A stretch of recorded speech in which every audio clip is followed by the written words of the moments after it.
Okay, thanks for the introduction. Hello, everyone. I'm Shijie Jia from Chinese Academy of Sciences. Today, I will introduce a Plausibly Deniable Encryption system in Flash translation layer. This is a joint work with Bo Chen from MTU and Professor Peng Liu from Penn State. This shows the outline of my talk. I will start with why did we start the project, and then look into the threat model. What are we defending against? And I will show you our design, and followed by the evaluation and the conclusion. Let's start with the introduction of the cohesive attack. Nowadays, mobile devices, including smartphones and tablets, are ubiquitous nowadays. And these devices are broadly used to handle sensitive data, such as daily communications, online shoppings. Especially, a human right worker collects criminal evidence in a region of operation. Generally, conventional encryption is used to protect this sensitive data. However, in the case of cohesive attack, where an attacker will force the device owner to disclose the decryption key, conventional encryption may not work. To mitigate these cohesive attacks, Plausibly Deniable Encryption, PDE, was introduced. The basic idea of PDE is as follows. The original message is encrypted into a ciphertext, and the ciphertext has the following properties. When decrypted by a decoy key, a plausible decoy message can be output. But when decrypting with a true key, the original message can be recovered. When facing the cohesive attack, the victim can disclose the decoy key, and the attacker can only use the decoy key to decrypt the decoy message, thus protecting the true key. To realize the concept of PDE in systems, the hidden volume technique can be used. In the hidden volume technique, there are two volumes, public volume and hidden volume. The public volume can be used to store no sensitive data, and the hidden volume can be used to store the hidden sensitive data. To deny the existence of the hidden volume, the entire disk will be filled with random data initially. The public volume is encrypted using a decoy key and is placed across the entire disk. But the hidden volume is encrypted using a true key and is placed from a secret offsite towards the end of the disk. When facing a cohesive attack, only the decoy key will be disclosed, and the encrypted hidden volume is indistinguishable with the random data. There are some PDE systems designed for mobile devices using hidden volume technique, which are built in block device layer. However, we found that they all suffer from deniability compromises in the underlying flash media. Yeah. Before we show the deniability compromises in detail, let's take a look at some background about flash-based block device. Nowadays, computing devices usually use this type of flash device, like SD cards, micro SD cards, TF cards, and USB sticks, and the SSD encrypted in our laptops. They all use NAND flash as storage media. NAND flash has some special nature. First, it has an erase before write design, which means a flash cell cannot be reprogrammed until it has been erased. Second, flash write on page, but erase on block, which consists of dozens of pages. Therefore, updating a page requires first copying the valid data out, then erase the entire block, and then write the valid data back, thus leading to significant write amplification. To mitigate this write amplification, Flash adopts out-of-place update.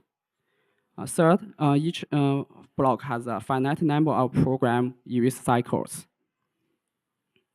Let's take a look at some concrete attack scenarios for existing mobile PDE systems built on block device layer. As Flash has a erase before write design, a block will be erased to all 1 bits before writing data. Then the self-test will be written in a page basis. If a block is partially used, then there will be some pages with all 1 bits and some pages with self-test.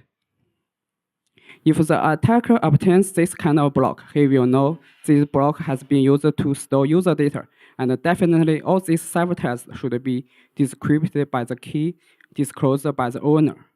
However, if this block is generated by the header value, there will be some pages that cannot be decrypted.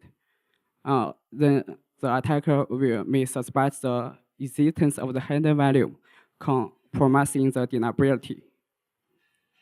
The second attack is for those blocks filled with random data.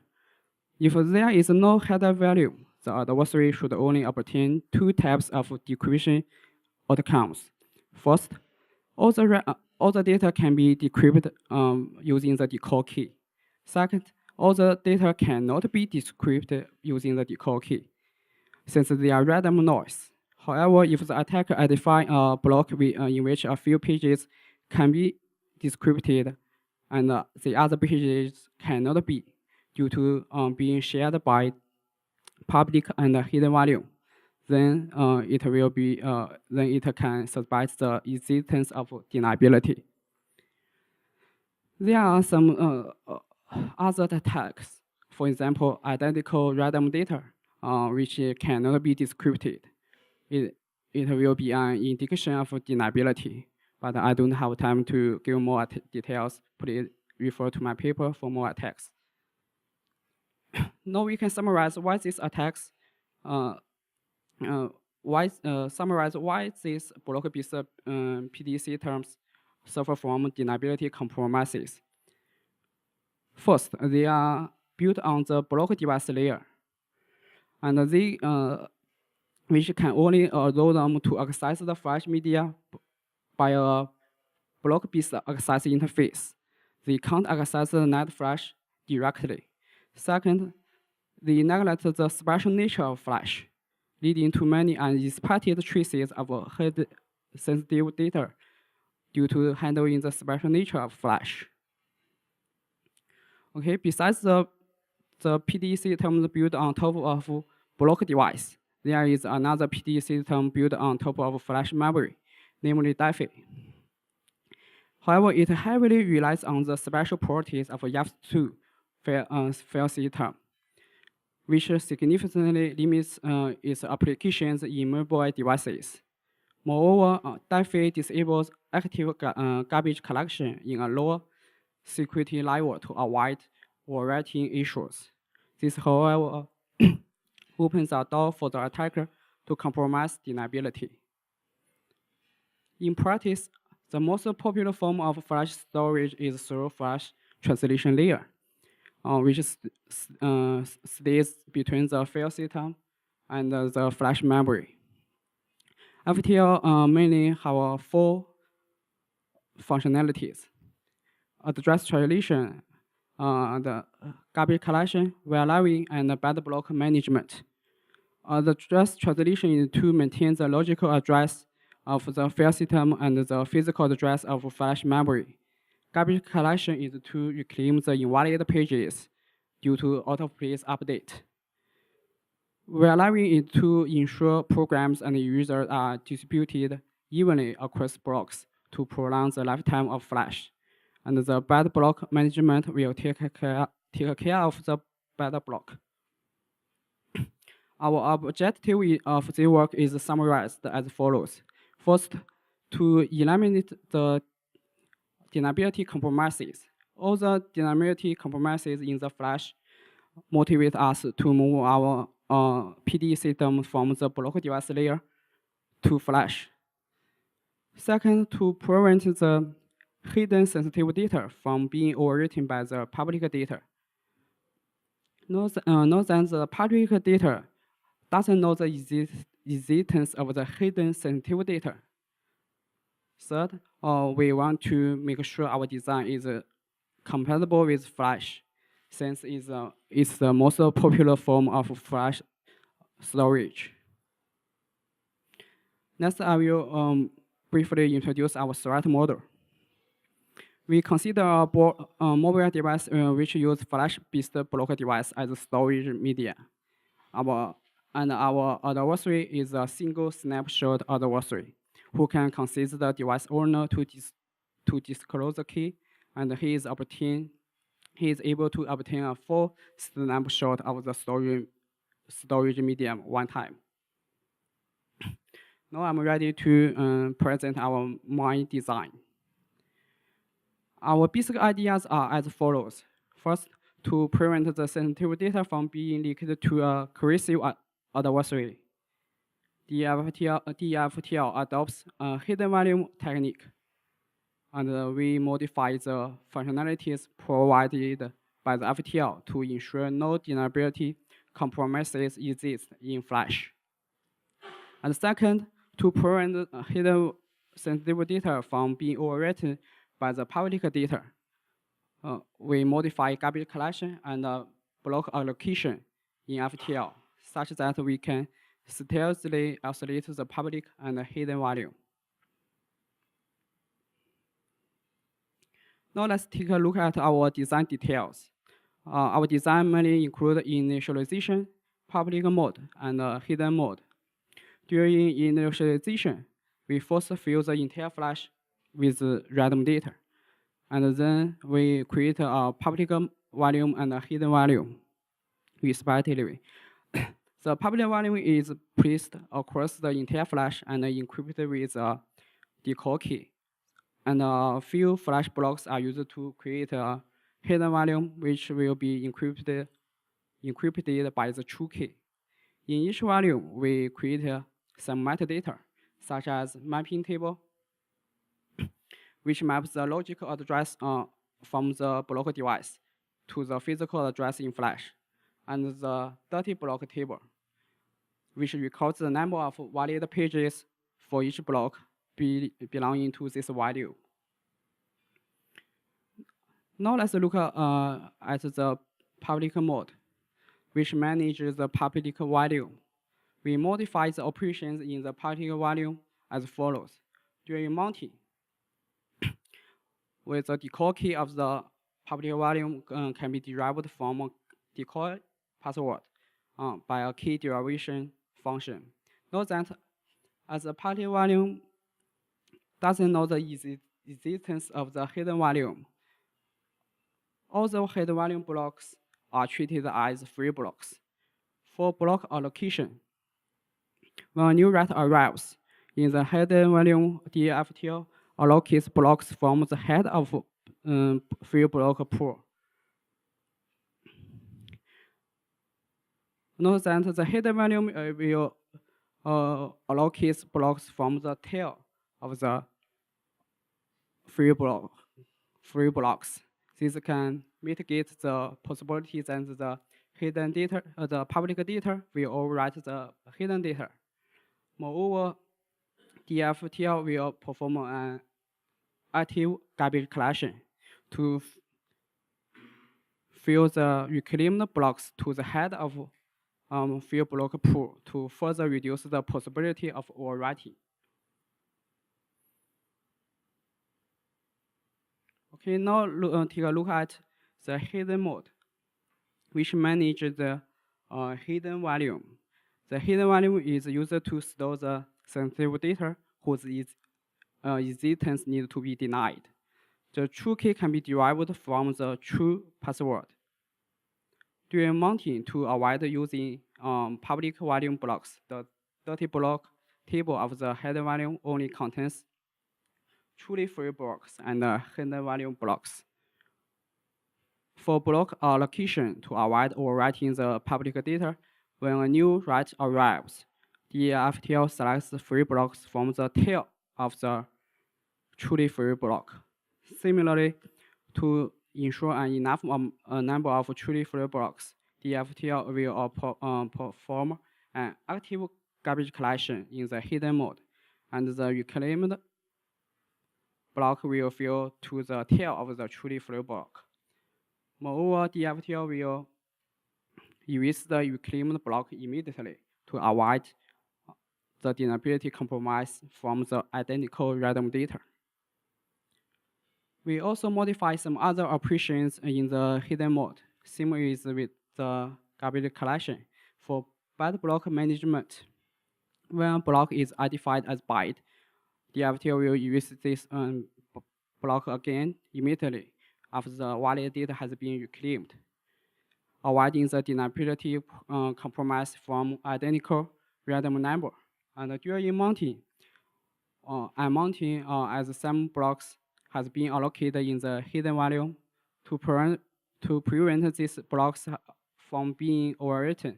The FTL will adjust the first part of the hidden value data block table to the same with the table of hidden value.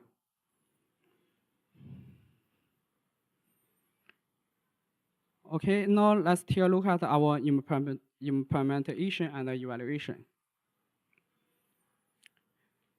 We implemented our DFTL using an open source natural control framework and ported the DFTL to a development board LPC.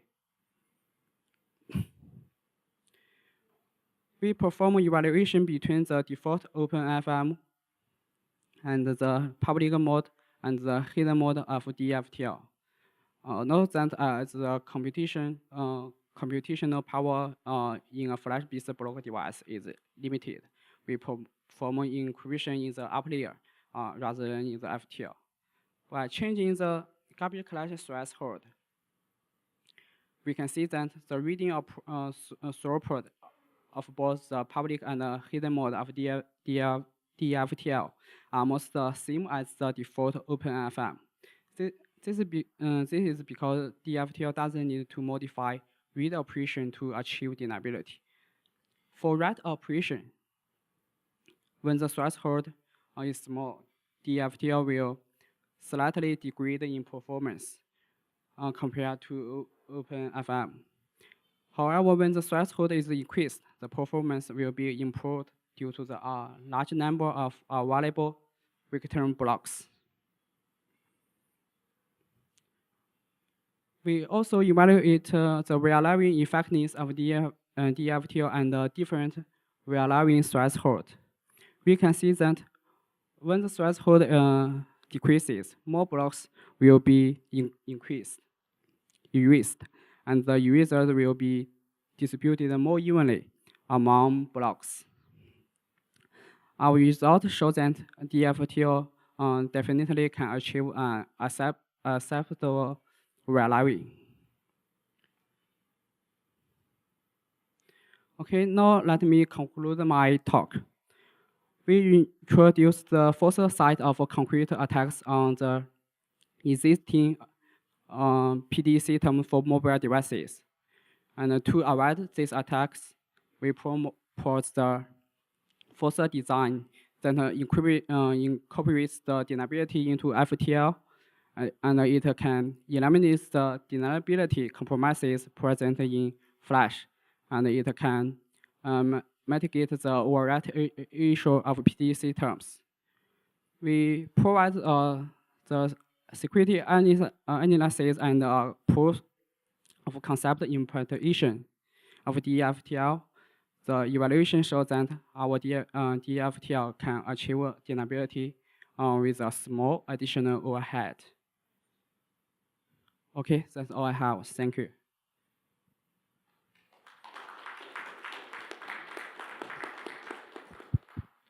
In fact, we have plenty of time, about 10 minutes for Q&A. If you have any question, please use the mic in front. And before you ask any question, say your affiliation and name. So let me start by asking some question. What if attacker know the fact that you are using those encryption and in particular FTL that you are using?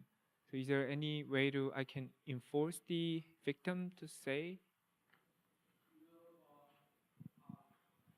The Plausibly Deniable Encryption is the objective is to deny the existence of the hidden value. When facing a coercive attack, a user can disclose the decoy key. When the user can use the decoy key to decrypt the data, but from the all the data is denied by the into some random data, which is filled with to the disk initially. So there is no traces that the attacker will find. Okay, my question is actually quite different. For example, you reserve some of the hidden space and somehow not utilizing them. For example, I'm logging to your system, and then I fill the storage space and realize that, hey, system is not quite utilized that amount that the FTL is not arguing. Then at the end of the day, hey, seems the victim is actually saying decoy key rather than the actual key. So is there any way enforce harshly enough? In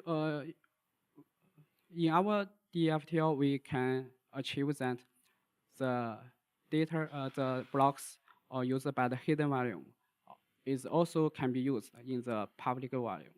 So the attacker will not find this. Okay.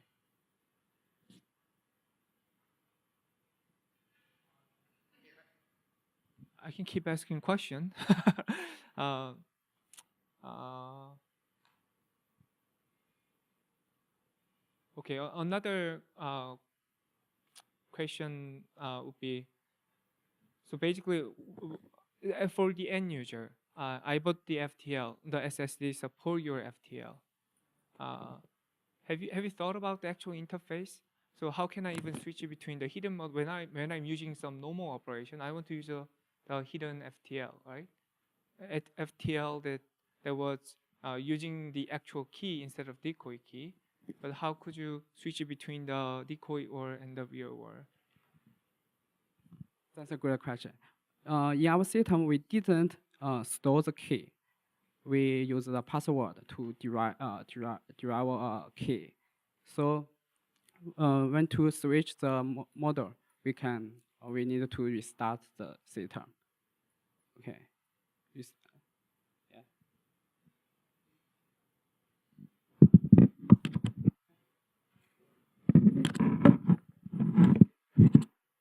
Okay, let's thanks our speaker once more.